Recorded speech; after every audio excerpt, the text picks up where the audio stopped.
Bonjour à tous les amis, heureux de vous retrouver aujourd'hui, vendredi 6 septembre 2024 pour ce nouvel épisode, donc le jour 4 de trading. Donc voilà, j'ai pris un trade aujourd'hui, je vais vous montrer qu'est-ce qui s'est passé, mon état psychologique avant et après, vous verrez, c'est assez intéressant à en discuter en détail. Pour vous l'appliquer à vous, éventuellement, ça va vous arriver. Alors tout d'abord, revenons aujourd'hui sur les news importantes qu'on attendait à 14h30 heure française. Donc les NFP, les Non-Farm Payroll, donc ce sont les chiffres de l'emploi américain pour le mois d'août. Donc ce sont des résultats mauvais, mais pas si mauvais que ça. En plus de ça, on a le taux de chômage qui reste à 4,2%, donc il est stable. Le marché l'a interprété d'une manière assez mauvaise, dans le sens où le 16 septembre ou le 18 septembre, je ne sais plus, on a la réunion de la Fed pour la baisse des taux. Si les chiffres étaient si mauvais que ça, le marché l'aurait interprété que la Fed allait baisser les taux de 50 BP et non 25 BP. Donc le marché l'a interprété d'une manière mauvaise. Donc voilà pour la partie macro. Pour la partie technique, donc comme je vous ai dit hier, on était dans un range. On va passer en 1 heure. On rangeait, on attendait les résultats de cette news.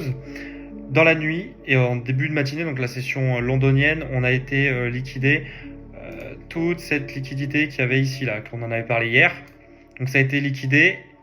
Donc là, on a bien manipulé. Et là, on est revenu sur des plus hauts pour justement, vous verrez, liquider toute cette poche-là de liquidité qu'on venait de créer en session européenne, en session londonienne.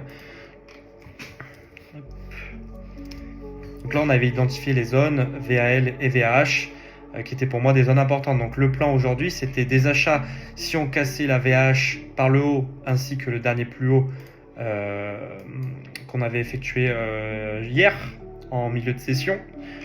Des achats s'il y avait une cassure de la VL suite à un rebond sur l'order block 4 heures, donc qui est plus loin. Ça, c'était en cas d'achat. On n'est jamais revenu se reposer, on n'a jamais fait de pullback, il n'y a jamais eu de signal d'achat à ce moment-là. Et on est redescendu avec cette grosse bougie là à 15h45. On est revenu casser la VAL. De là, pour moi, c'était un signal de vente. Et vente standard, OPR, l'open price range, cassure de l'open price range. Surtout qu'on avait en plus créé de la liquidité à ce niveau-là. Donc on avait de la liquidité à aller chercher, pardon. Cassure, pullback, je place mon ordre sur les 18 764. Beaucoup de volatilité à ce moment-là, donc un stop loss assez large à 60 points, ce qui m'offrait un très beau ratio en cas de cassure totale. Alors, je vais vous l'expliquer. Donc le trade part super, range un peu et après part super bien. À cette bougie-là, donc qui a quasiment touché mon 1R, je passe break-even. Après, il y a des moments ça va être très bien, d'autres moments ça va être moins favorable. Donc je me mets break-even à 16h10. Et regardez ça, cette bougie, cette mèche qui vient me break-even, donc pour 2 ticks, donc 0,5 points. Je suis break-even, donc je sors de la position et je vois que le marché dégueule juste après et va même chercher le ratio de 5. Alors j'aurais sûrement pas fait le ratio de 5 puisque au ratio de 3 au ratio de 4 j'aurais protégé le ratio de 3 et je serais revenu me faire prendre sur le ratio de 3.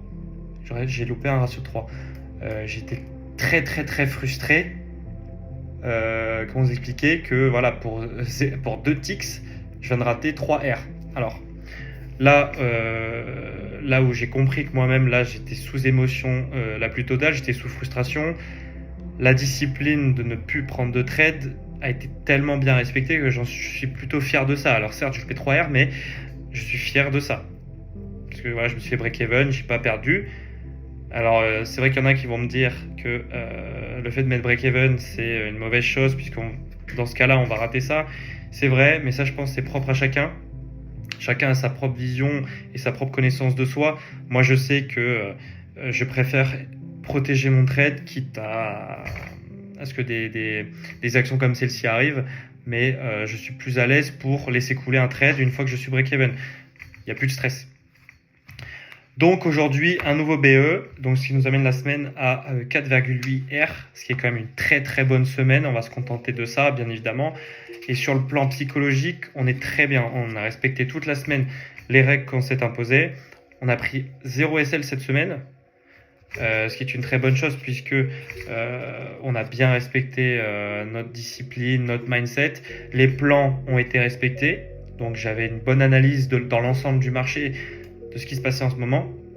Un bon money management, ce qui nous fait 4,8 R.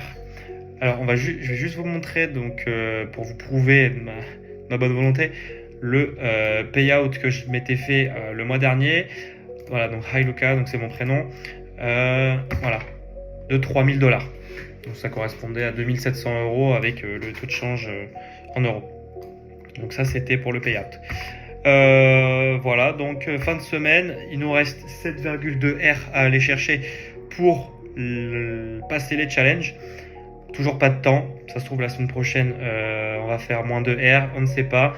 Pas de plan sur la comète, on va profiter de ce week-end pour se reposer, penser à autre chose, pour lire des livres, regarder des conférences sur des anciens retail traders qui ont gagné, etc. Se vider un peu la tête et on reviendra lundi ou mardi ou mercredi s'il n'y a pas d'opportunité afin de continuer cette série. Alors dites-moi dans les commentaires si ça vous plaît et surtout si y a des choses que vous aimeriez que je raconte sur mon expérience, sur mes techniques, mes approches, sur des livres que j'ai pu lire, surtout en psychologie trading, en émotion. Et j'ai noté juste une phrase qui était importante pour moi, c'était les traders qui ne gagnent pas sont obsédés par l'outcome du trade, c'est-à-dire par l'argent, par le gain du trade. Les professionnels traders sont focus sur le process. Ça, c'est vraiment une phrase qui finalement fait tout son sens. On est focus sur le process. Limite, il faudrait noter uniquement le process de la prise de décision plutôt que le trade en lui-même. Ça, c'est une vision long terme qui vous fera sûrement gagner et réussir. Donc sur ce, je vous dis bon week-end à vous et à la semaine prochaine. Ciao.